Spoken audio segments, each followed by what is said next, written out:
نیا دن ہے صبح پھر آئی ہے دیکھو، لبوں پر ہے ذکر خدا ذکر آقا، لبوں پر ہے ذکر خدا ذکر آقا۔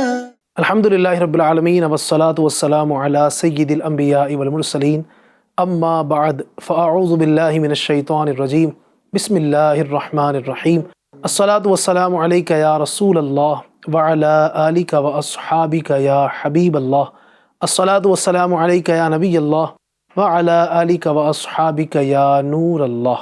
FGN چینل کے ناظرین کرام، پروگرام ایک نئی صبح میں آپ کو خوش آمدید کہتے ہیں۔ اللہ پاک آپ کی ہمارے سب کی صبح بخیر کرے اور اللہ تبارک و تعالیٰ مدینہ پاک کی صبح ہمیں نصیب فرمائے، آمین۔ آئیے درود پاک کی فضیلت کو سلسلے میں شامل کرتے ہیں۔ نبی پاک علیہ الصلاۃ والسلام کا ارشاد عالی شان ہے، اول الناس بی یوم القیامت اکثرہم علیہ صلاۃ۔ قیامت کے دن لوگوں میں میرے زیادہ قریب وہ ہوگا جو مجھ پر زیادہ درود پاک پڑھنے والا ہوگا۔ تو کثرت کے ساتھ نبی پاک علیہ الصلاۃ والسلام کی ذات والا پر درود پاک پڑھتے رہیں، انشاءاللہ قیامت کے دن نبی پاک کا بہت زیادہ قرب ہم سب کو نصیب ہوگا۔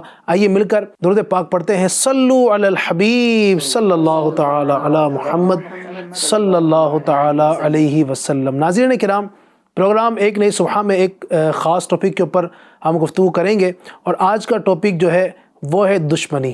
دشمنی آپ سمجھ سکتے ہیں کہ کتنی خطرناک ہوتی ہے اور کس کس قدر اس کی تباہیاں ہوتی ہے۔ بہت سی گفتگو کرنی ہے، لیکن اس سے پہلے آئیے ایک کلام کو سلسلے میں شامل کرتے ہیں۔ صلی اللہ علیہ یا رسول اللہ وسلم علیہ یا حبیب اللہ۔ درد دل کر مجھے عطا یا رب، درد دل کر مجھے عطا یا رب، دے میرے درد کی دوا یا رب، دے میرے درد کی دوا یا رب، یا رب یا رب اللہ اللہ، یا رب یا رب اللہ اللہ، یا رب یا رب اللہ، یا رب یا رب اللہ۔ لاج رکھ لے گناہ گاروں کی، لاج رکھ لے گناہ گاروں کی، لاج رکھ لے گناہ گاروں کی، مولا لاج رکھ لے گناہ گاروں کی، نام رحمان ہے تیرا یا رب، نام رحمان ہے تیرا اللہ، یا رب یا رب اللہ، یا رب یا رب اللہ، یا رب یا رب اللہ۔ بے سبب بخشتے نہ پوچھ عمل، بے سبب بخشتے نہ پوچھ عمل، بے سبب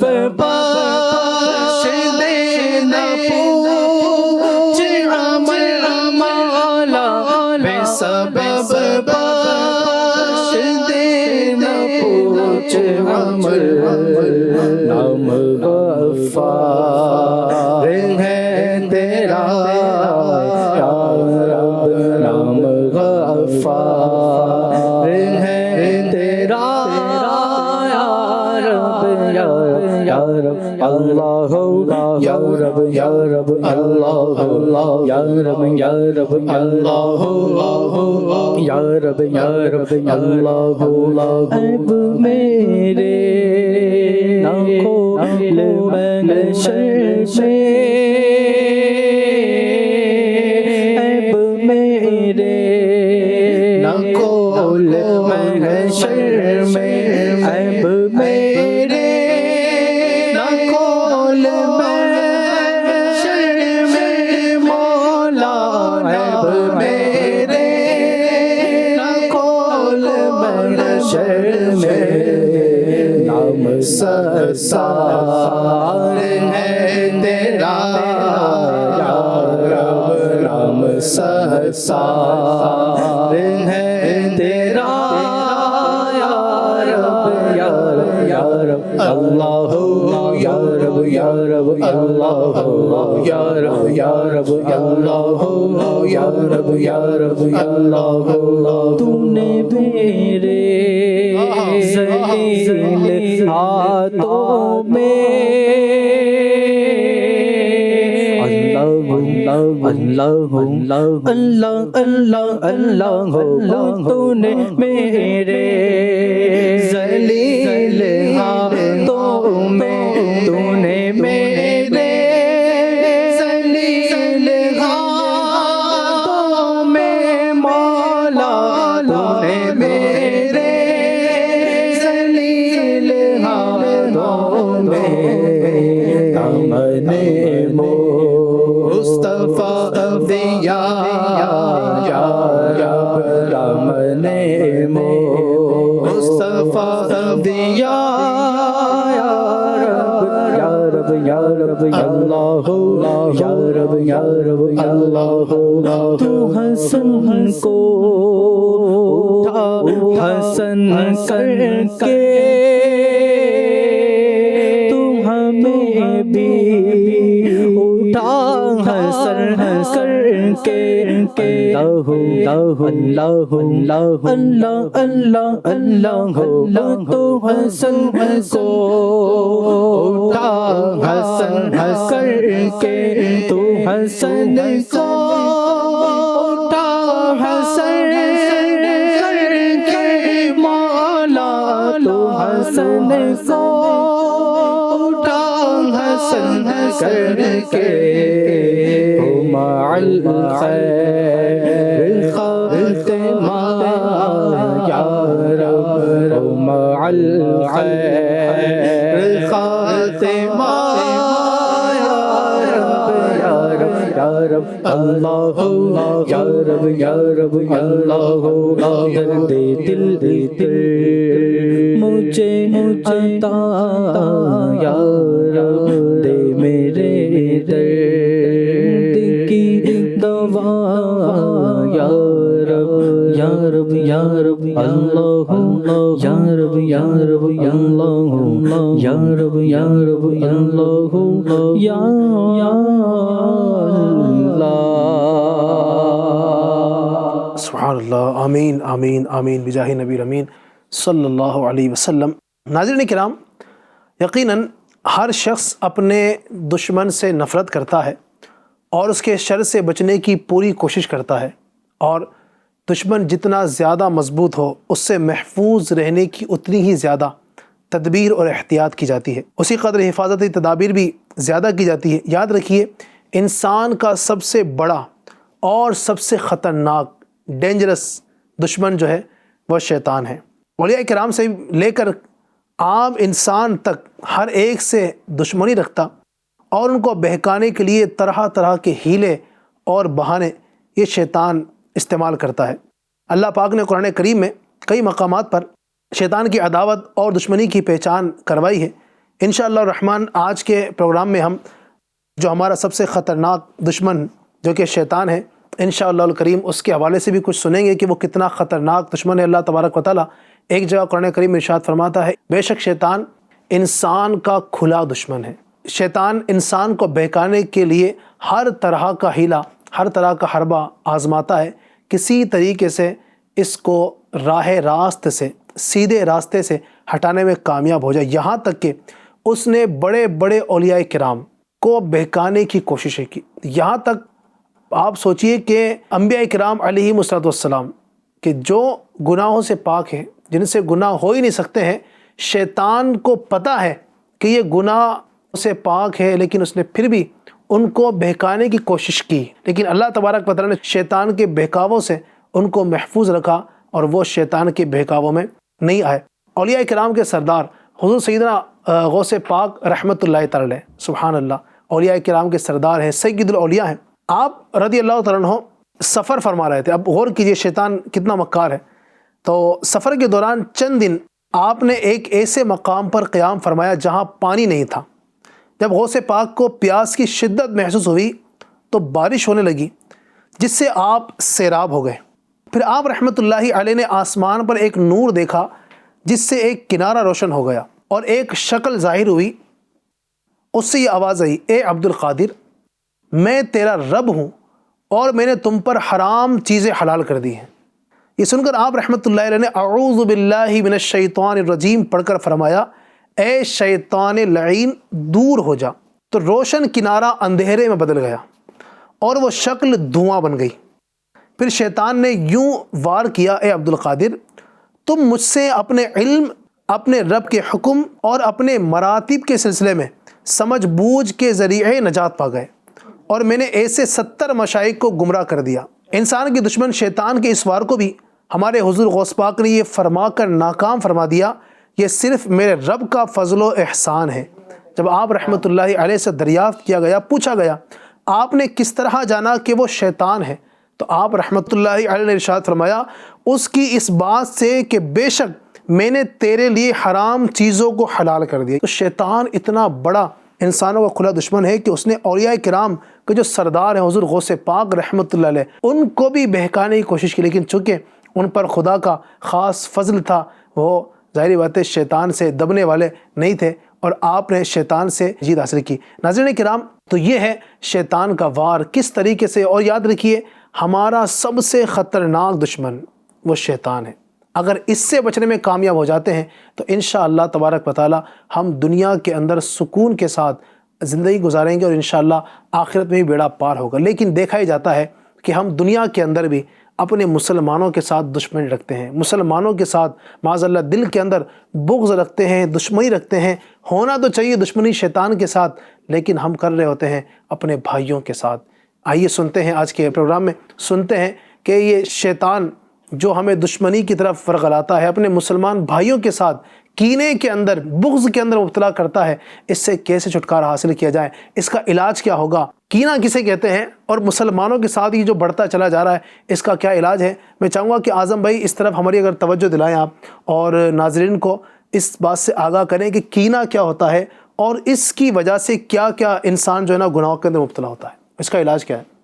بسم اللہ الرحمن الرحیم۔ علی بھائی، جیسا کہ آج کا ہمارا ٹاپک ہے دشمنی اور کینہ، تو آپ نے جیسے کہ شروع میں فرمایا کہ دشمنی واقعی میں شیطان سے رکھنی چاہیے، لیکن آج کل معاشرے میں دیکھا جا رہا ہے کہ لوگ جو ہے وہ دشمنیاں جو ہے ہمارے اپنے خود بھائیوں سے، مسلمان بھائیوں سے دشمنی اور کینہ رکھ رہے ہوتے ہیں۔ تو اصل پہلے تو ہمیں یہ سمجھنے کی ضرورت ہے کہ کینہ کہتے کسے ہیں، دشمنی کہتے کسے ہیں، کینہ کہتے کسے ہیں۔ جب تک ہم اس کو نہیں سمجھیں گے تو اس سے بچنے کے لیے پھر ہم ذرائع کیسے اختیار کریں گے۔ تو ناظرین آپ بھی سنیں کہ کینہ کہتے کسے ہیں۔ آخر کتابوں میں آتا ہے کہ دل میں دشمنی کو روکے رکھنا اور موقع پاتے ہی اس کا اظہار کرنا، یہ کینہ کہلاتا ہے۔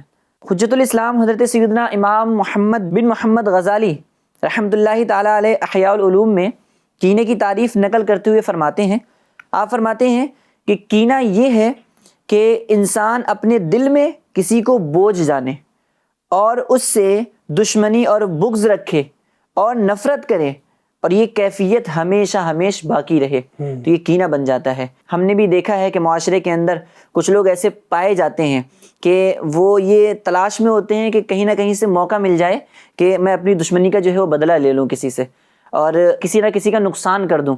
تو یہ جو ہے کینہ جو ہے، انسان کے دل میں جو کینہ ہوتا ہے، پہلے تو کسی نہ کسی سے دشمنی ہوتی ہے، اب وہ دشمنی کی کیفیت جب ہمیشہ ہمیشہ برقرار رہتی ہے تو پھر وہ کینے میں تبدیل ہو جاتی ہے، تو اب وہ کینہ بن جاتا ہے۔ تو کسی بھی مسلمان سے کینہ نہیں رکھنا چاہیے۔ اس کے حکم کے متعلق فتاوی رضویہ میں حضور سیدی اعلیٰ حضرت فرماتے ہیں کہ مسلمان سے بلا وجہ شرعی کینہ رکھنا، بغض رکھنا، یہ حرام ہے۔ کبھی کبھی ایسا ہوتا ہے کہ کوئی ہم پر ظلم کرتا ہے یا ہم پر زیادتی کرتا ہے تو ایٹومیٹکلی اس کے خلاف ہمارے اندر نفرت پیدا ہو جاتی ہے۔ تو اس کو کینہ نہیں کہا جاتا ہے، کیونکہ وہ کسی سبب سے ہوتا ہے. سامنے والے نے کچھ ہمارے ساتھ غلط کیا تو اب ہم اس کو ناپسند کرنے لگتے ہیں، اس سے دشمنی کرنے لگتے ہیں، تو وہ ایک الگ چیز ہو گئی. لیکن بغیر وجہ کے جی جی جب کوئی ہم پر ظلم بھی نہیں کر رہا ہے اور ہمیں کوئی ستا بھی نہیں رہا ہے، لیکن بغیر وجہ کے ہم کسی مسلمان کے تعلق سے نفرت کی بنیاد پہ اگر اپنے دل میں اس سے بغض رکھتے ہیں، کینہ رکھتے ہیں، تو یہ مسلمان کے لیے حرام ہے کہ وہ کسی مسلمان سے بغض رکھے. بلا وجہ شرعی کسی مسلمان سے بغض و کینہ رکھنا یہ حرام ہے. اچھا ناظرین اکرام، یہ جو کینہ جیسی بیماری ہے نا، یہ اب کی نہیں ہے، یہ پچھلی امتوں میں بھی پائی جاتی تھی، اور آج کل اس کا چلن جو ہے وہ کچھ زیادہ ہی ہوتا چلا جا رہا ہے. حضور نبی کریم صلی اللہ تعالیٰ علیہ وسلم ایک حدیث شریف میں فرماتے ہیں، ان قریب میری امت کو پچھلی امت کی بیماری لاحق ہوگی.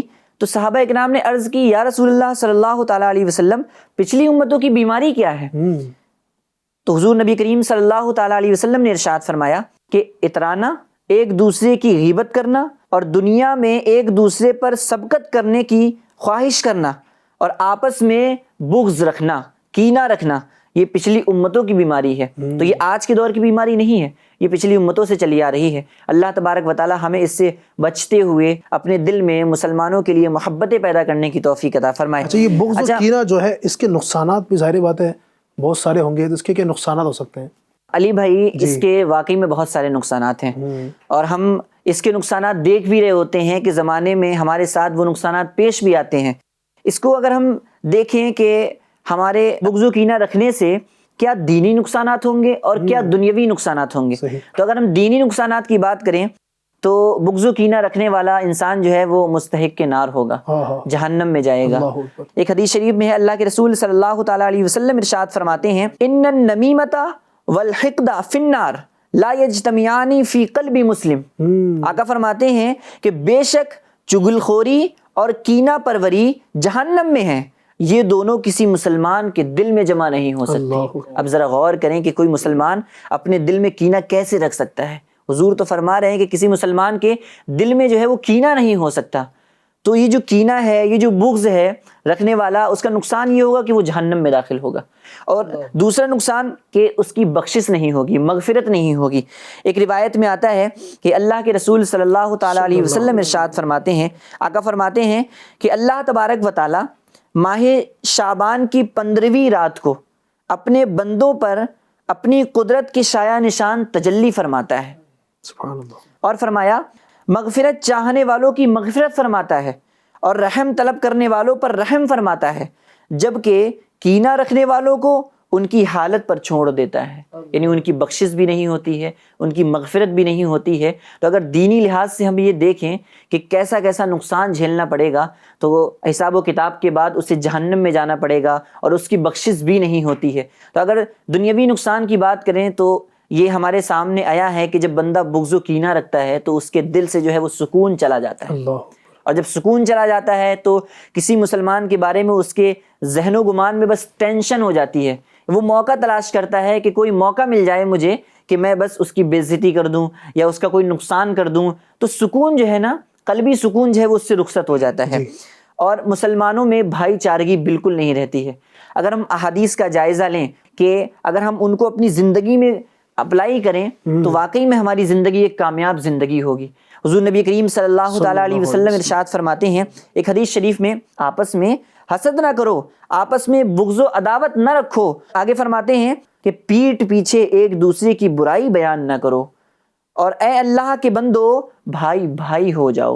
یعنی بھائی بھائی بن کر رہیں گے تو ہمارے معاشرے میں سکون آئے گا، ہمارا معاشرہ جو ہے وہ امن کا گہوارہ بنے گا. ایک اور حدیث پاک میں عرض کروں، حضور نبی کریم صلی اللہ تعالیٰ علیہ وسلم ارشاد فرماتے ہیں کہ بے شک مومن کے لیے، مومن جو ہے وہ مثل عمارت ہے جس کا ایک حصہ دوسرے حصے کو مضبوط کرتا ہے. تو اپنے درمیان آپس میں محبتیں رکھیں، لیکن جب بغض و کینہ انسان کے اندر آتا ہے نا تو وہ سکون تباہ ہو جاتا ہے، اور وہ ٹینشن جو ہے انسان کے اندر غالب آ جاتی ہے، اور وہ بے چین و بے قرار رہتا ہے کہ وہ اپنے بھائی کا کسی نہ کسی طریقے سے نقصان کر دے. تو ہمیں اللہ تبارک و تعالیٰ کی بارگاہ میں دعا بھی کرنی چاہیے کہ اللہ تبارک و تعالیٰ ہمیں مسلمان بھائی کے بغض اور کینے سے محفوظ فرمائے. آمین. یقیناً یہ جو کینہ ہے، بغض ہے، ایک ایسی بیماری ہے جب کسی سے دشمنی ہوتی ہے نا تو انسان کا اپنا سکون تباہ ہو جاتا ہے. اب ظاہر ہے جس سے دشمنی ہو گئی یا اچھا اب یہ جو کینہ ہے یہ انسان کو کئی طرح کے گناہوں میں مبتلا کرتا ہے. اب ظاہر ہے کسی دشمنی، مثال کے طور پر سامنے والے دشمنی ہے، اب اس سے حسد ہو جائے گا. اب اس کو جو نعمتیں رب تبارک و تعالیٰ نے دی ہے نا، اب جیسے جیسے اس کی نعمتیں بڑھے گی اس کو بھی اندر سے چلے گا کہ یہ میرا دشمن، اللہ نے اس کو یہ بھی دے دیا، اس کو پاس یہ بھی ہے. پہلے جناب ایک بائک تھی، اب اس کے پاس کار بھی آ گئی. اب جناب اس کے پاس پہلے ایک چھوٹا مکان تھا، اس کا مکان بڑا ہو گیا. جناب پہلے اتنا کماتا تھا، اب اتنا کما رہا، اب اس سے حسد ہو گیا. اچھا اب ساتھ ساتھ کیا ہوگا، اب وہ معاذ اللہ اس کی غیبت کرے گا، دوسرا گناہ یہ کر رہا ہے. اچھا اب ساتھ ساتھ اس کی چغلی کرے گا، یہ گناہ. دوسرے مسلمانوں سے اس کے تعلق سے باتیں کرے گا. یعنی ایک گناہ، ایک بغض جو ہے، ایک کینہ جو ہے، یہ انسان کو نہ جانے کتنے سارے گناہوں کے اندر مبتلا کر دیتا ہے. تو اگر مسلمانوں کے بارے میں ہم اچھا سوچیں، پوزیٹیو سوچیں، مسلمانوں کے بارے میں اچھی سوچ رکھیں، ہے نا. دیکھیں انسان ہے، سامنے والا غلطی کر سکتا ہے، ٹھیک ہے، اس نے چلو غلطی کر دی، اس کی ایک غلطی کی وجہ سے اگر ہم جانی دشمن بن جائیں، اس کے بارے میں دل میں بغض رکھ لیں، تو یقیناً ہم دیکھیں کہ ہم بھی تو انسان ہیں نا، ہم سے بھی غلطی ہوتی ہے. اللہ تبارک و تعالیٰ ہمارے گناہوں کو معاف فرما ہی رہا ہے نا. اللہ تبارک و تعالیٰ اتنی نافرمانی کے باوجود بھی ہمیں روزی دے رہا ہے، اتنی عنایتیں فرما رہا ہے. تو اپنے مسلمان بھائیوں سے بھی اگر کسی سے غلطی ہو جائے تو ایک بات کے اوپر اس سے دشمنی لے لینا، اس کے ساتھ اس طرح کا معاملہ کر لینا، یقیناً یہ نادانی نہیں بلکہ کم عقلی کی بات ہے. اب ظاہر ہے کینے کی اب ہم نے بات کی ہے، اب میں چاہوں گا کہ کینہ جو ہے اب اس کو کیسے ختم کیا جائے نا، اس کی کوئی علاج بھی تو ہونے چاہیے نا. اب ناظرین کرام ظاہر ہے ہماری یہ باتوں کو سن رہے ہوں گے تو ذہن بن رہا ہوگا کہ ہاں اگر آج تک دل میں کسی سے کینہ تھا، کسی سے بغض تھا، دشمنی کا معاملہ تھا، دل ہی دل کے اندر کسی کی نعمتوں کو دیکھ کر جلنے کے معاملات تھے، اب اس بغض کو کیسے دور کیا جائے، کیسے مسلمانوں کے ساتھ جو ہے نا بھائی چارگی اور محبت کو قائم کیا جائے. جب بھی کوئی بیماری آتی ہے جی تو ڈاکٹر اس کی وجوہات پر غور کرتا ہے، صحیح، کہ کن وجوہات کی وجہ سے بندہ بیمار ہو رہا ہے، آدمی بیمار ہو رہا ہے. بالکل اسی طرح کینہ بھی ایک بیماری ہے، باطنی بیماری ہے، ظاہری نہیں بلکہ باطنی بیماری ہے. تو کینے کے بھی کچھ اسباب ہیں، یعنی ایک بندہ دوسرے سے جو کینہ رکھتا ہے، بغض رکھتا ہے، اس کے بھی کچھ اسباب ہیں. جیسے کہ غصہ کرنا، یہ بھی اس کا ایک سبب ہے. بدگمانی، یہ بھی اس کا ایک سبب ہے. شراب نوشی، یہ بھی اس کا سبب ہے. غصے کے بارے میں روایتیں بھی ہے کہ جب بندہ غصہ کر رہا ہوتا ہے تو وہ شیطان کے ہاتھوں میں گیند کی مانند ہوتا ہے، جدھر چاہے شیطان اس کو اچھال دیتا ہے. شیطان کا کھلونا گویا کہ ہو گیا، شیطان کا کھلونا ہو گیا. اب بندہ غصہ کرتا ہے تو شیطان کو تو چاہیے موقع، وہ اس موقع کو دیکھ کر بندے کے اندر کینہ بھی ڈال دیتا ہے. کینہ کا جو گناہ ہے، بغض کا جو گناہ ہے، اس گناہ میں بندے کو مبتلا کر دیتا ہے. تو ہمیں اس کے اسباب پہ غور کرنا چاہیے. سب سے پہلی بات تو ہمیں کینہ کیا ہے یہ معلومات ہوتی نہیں ہے. صحیح. اور جب معلومات ہوگی تو ہم اس سے بچنے کی کوشش کریں گے. تو بچنے کے کیا کیا ذریعے ہیں اس کو بھی ہمیں مطالعہ کرنا چاہیے. اس کے کیا اسباب ہیں ان پر بھی ہماری نظر ہونی چاہیے. مزید نبی پاک صلی اللہ تعالیٰ علیہ وسلم کی حدیث پاک ہے، بارہا احادیث میں اس طرح کے الفاظ ملتے ہیں، افشوا السلام، سلام کو عام کرو. اس کے پیچھے بھی یہی حکمت ہے. اگر اللہ نہ کرے کسی کا کسی سے بغض ہے، کینہ ہے، وہ سلام کرے گا، سلام کی برکت سے اس کا کینہ بغض دور ہو جائے گا. اسی طرح مصافحے کے حوالے سے بھی حدیث پاک میں آتا ہے کہ جب کسی مسلمان سے ملو تو مصافحہ کرو، اس کی برکت سے بغض، عداوت اور کینہ جو ہے وہ دور ہو جائے گا. اور ایک اور بیماری ہمارے اندر یہ ہوتی ہے کہ تھوڑی سی نفرت کسی کے بارے میں ہمارے ذہن میں جب آنے لگے، دل میں آنے لگے، تو ہم سوچنے لگ جاتے ہیں، بیجا سوچتے ہیں. تو بیجا سوچنے کی وجہ سے ہم کینہ بھی ہمارے دل میں آ جاتا ہے. سورہ حجرات کی آیت نمبر 12 میں اللہ تبارک و تعالیٰ ارشاد فرماتا ہے کہ اے ایمان والو، زیادہ گمان کرنے سے بچو، کیونکہ بعض گمان جو ہے وہ گناہ ہے. تو ہم کسی سے نفرت ہوتی ہے، زیادہ سوچنے لگتے ہیں، تو پھر کینہ جیسی بیماری میں ہم ملوث ہو جاتے ہیں. چلو اگر ہم ان طریقے سے، یہ جو طریقہ بیان کیا گیا، اگر ان طریقوں سے بھی ہم کینہ سے بچ نہیں پاتے ہیں، بغض سے اگر بچ نہیں پاتے ہیں، تو اور بھی ایک طریقہ ہے. قرآن پاک کی ایک آیت ہے، ترجمہ کنز الایمان، اور ہمارے دل میں ایمان والوں کی طرف سے کینہ نہ رکھ، اے ہمارے رب، بے شک تو نہایت مہربان رحم والا ہے. تو ہم جب ہر چیز سے عاجز ہو جاتے ہیں تو ہمارے پاس ایک ہتھیار جو بچ جاتی ہے وہ ہے دعا. تو مومن کے کینے سے بچنے کے لیے اس دعا کی برکت سے اس آیت کریمہ کو بطور دعا ہم اپنے روٹین میں شامل کر لیں تو انشاءاللہ عز و جل مسلمان کے کینے سے ہم بچنے میں اللہ کی رحمت سے کامیاب ہو جائیں. انشاءاللہ. ماشاءاللہ. ایک کاش کہ یہ طریقے ہماری نظروں کے سامنے ہو، مسلمانوں کے لیے اچھا سوچیں نا، مسلمانوں کے بارے میں برا کیوں سوچیں. جی اصل میں پرابلم یہ ہے کہ جب ہم بدگمانی کرنے لگتے ہیں تو پھر یہ سلسلہ آگے شروع ہوتا ہے. تو ایک کاش کہ ہم مسلمانوں کے بارے میں اچھا گمان کریں. حدیث پاک بھی ہے نا، ظن المؤمنین خیرا، مسلمانوں کے ساتھ اچھا گمان کرو. تو اچھا گمان کریں گے، اچھا سوچیں گے انشاءاللہ تو یہ بغض ہے، کینہ ہے، دشمنی ہے، اس طرح کی چیزیں انشاءاللہ عز و جل یہ ختم ہوتی چلی جائے گی. اور اپنا دل بڑا رکھیں. بعض اوقات یہ بھی ہوتا ہے اعظم بھائی کہ ہمارے معاشرے میں کسی نے اگر کچھ بول دیا ہے نا، کسی نے کچھ بول دیا، مثال کے طور پر کسی نے گالی دے دی، ایک مثال ہے، تو اب ہم اس کے جانی دشمن ہوتے ہیں نا. دل میں تھوڑا صبر رکھیں، ہمت رکھیں. اگر انشاءاللہ صبر رکھیں گے، آپ بھی ظاہر ہے جوابی کارروائی کریں گے. اس نے گالی دی، آپ نے بھی گالی دی، تو پھر تو یہ دشمنی تو ہونی ہے پھر تو. اچھا علی بھائی، جیسے آپ فرما رہے ہیں نا کہ اگر کسی نے کچھ کہا یا کوئی ایک تھپڑ مار دیا یا کچھ بھی کر دیا تو پھر جو ہم جو ہے اس سے بدلہ لینے کی کوشش کرتے ہیں. کوشش یہ کی جائے کہ معاف کر دیں، معاف کر دیں. یہ اگر بدلہ لیں گے تو عام طور پر یہ ہوتا ہے کہ کسی نے تھپڑ مارا ہے تو اب حکم یہ ہے کہ اتنا ہی آپ مار سکتے ہیں. صحیح. اب ظاہری بات ہے، اب دوسرے جب مارے گا تو وہ چونکہ پہلے غصے میں ہے نا، غصے میں تل ملایا ہوا ہے، تو وہ جب مارے گا تو زور سے ہی مارے گا، بالکل اس لیول کا مارے، یہ مشکل ہوتا ہے. تو لہٰذا معافی کو اختیار کریں انشاءاللہ تبارک و تعالیٰ. تو اللہ نے چاہا تو یہ خرابیاں ہمارے معاشرے سے ختم ہوتی نظر آئیں گی. وہ ایک حدیث پاک ہے نہیں کہ اللہ کے رسول صلی اللہ علیہ وسلم کی بارگاہ میں ایک صحابی حاضر ہوتے ہیں، عرض کرتے ہیں یا رسول اللہ صلی اللہ علیہ وسلم کہ میرا جو غلام ہے وہ بہت غلطیاں کرتا ہے، اس کو کتنی مرتبہ معاف کروں؟ آقا کریم صلی اللہ علیہ وسلم فرماتے ہیں اس کو 70 مرتبہ معاف کرو. یعنی جو 70 کا عدد بیان کیا گیا ہے نا، اس سے سمجھ میں آتا ہے کہ اس کو زیادہ مرتبہ معاف کرو. 70 کی جو لمٹ ہے، اس کا مطلب یہ نہیں کہ 70 تک جو معاف کرو، یہ کثرت کے لیے استعمال ہوتا ہے کہ اس کو معاف ہی کرتے رہو. تو ہمارا اسلام ہے جو معافی کا درس دیتا ہے. اور ہم بھی بندے ہیں اللہ عز و جل کے، کبھی ایسا ہوتا ہے کہ ہم سے بھی غلطیاں ہوتی ہیں، ہم بھی انسان ہیں.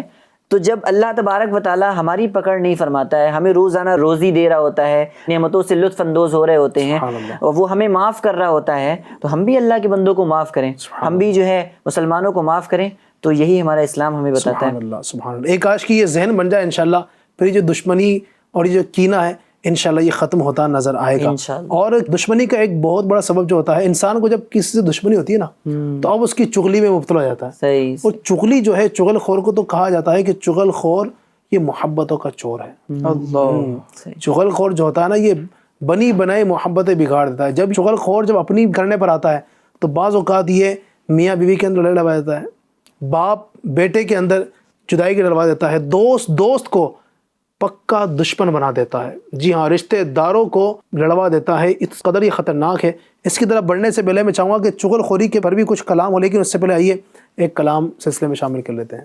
جو چمکا ہے جو ہوگا حضور جانتے ہیں، جو ہو چکا ہے جو ہوگا حضور جانتے ہیں، جو ہو چکا ہے جو ہوگا حضور جانتے ہیں، تیری عطا سے خدایا حضور جانتے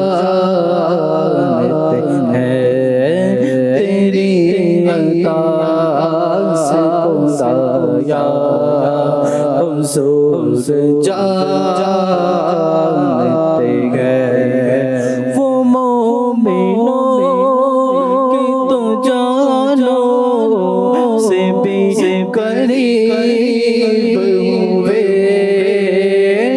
وہ مومنوں کی تو جانوں سے بھی قریب ہوئے. کہاں سے کس نے پکارا حضور جانتے ہیں، کہاں سے کس نے پکارا حضور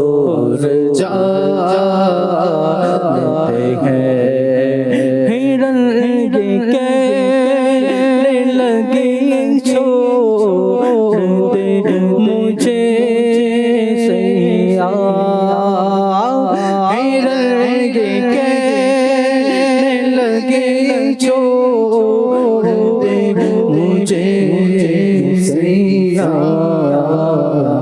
میں لوٹ آؤں گے واللہ حضور جانتے ہیں میں لوٹ آؤں گے واللہ حضور جانتے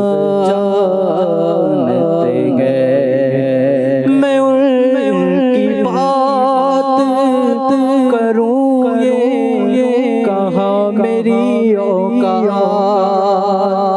میں ان کی بات کروں یہ کہاں میری اوقات کہ شان فاطمہ زہرا حضور جانتے ہیں کہ شان فاطمہ زہرا حضور جانتے ہیں جو ہو چکا ہے جو ہو چکا حضور جانتے ہیں خدا ہی جانے عبید کو ہے پتا کیا کیا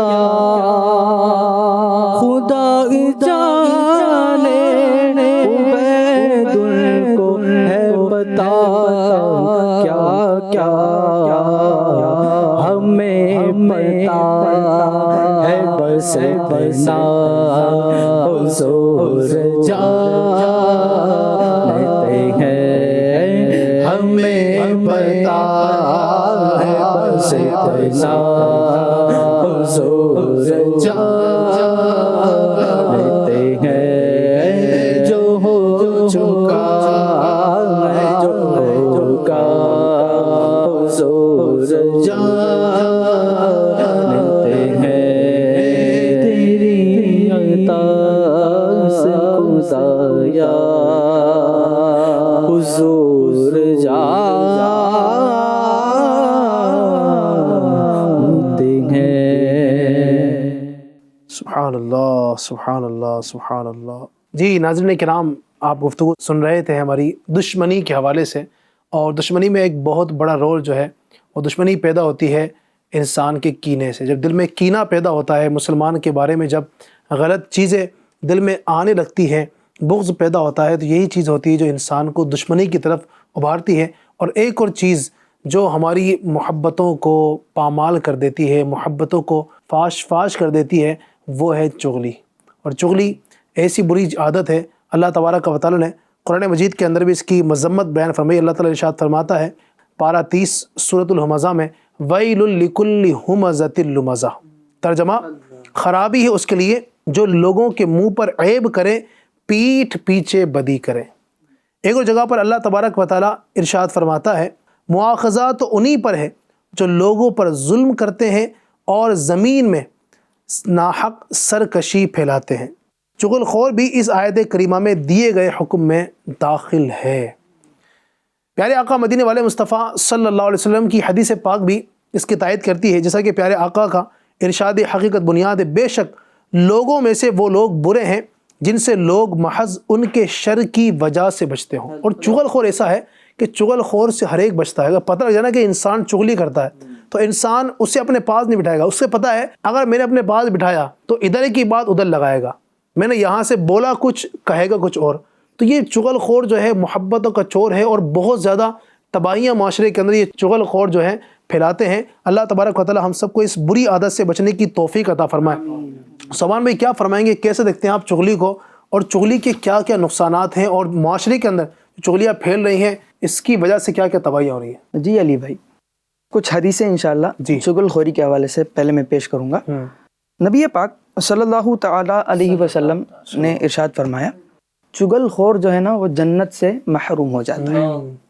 مومن ہے تو اس کے مد نظر یہ ہونی چاہیے کہ میں کیسے جنت میں جاؤں، جہنم سے کیسے بچوں۔ صحیح۔ اب سب سے بڑی بات یہ ہے کہ چغل خور جو ہے وہ جنت سے ہی کیا ہو جاتا ہے؟ محروم. محروم ہو جاتا ہے. نبی پاک صلی اللہ تعالیٰ علیہ وسلم کا فرمان عبرت نشان ہے، چگل خور جنت میں نہیں جائے گا. اللہ اکبر.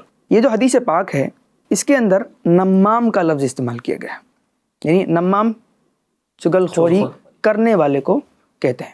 مفتی احمد یار خان نعیمی رحمۃ اللہ تعالی علیہ فرماتے ہیں کہ نمام یعنی چگل خوری کرنے والا اگرچہ ایمان کی حالت میں مرا پھر بھی وہ پہلے کہاں جائے گا؟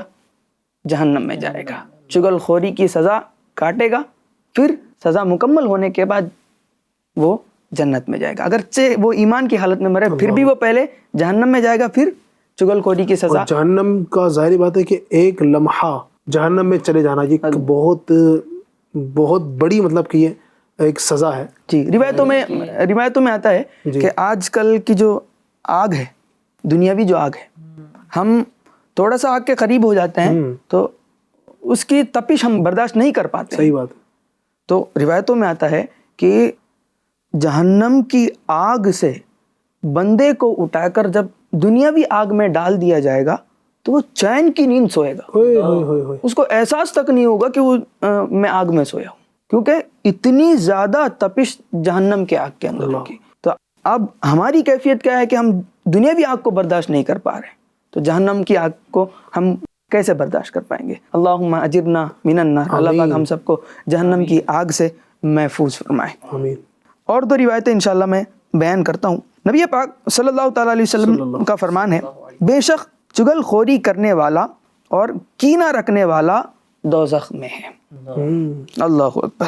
ایک اور فرمان مصطفیٰ صلی اللہ تعالیٰ علیہ وسلم ہے، جھوٹ سے منہ کالا ہو جاتا ہے اور چگلی سے قبر میں عذاب ہوتا ہے. اللہ اکبر.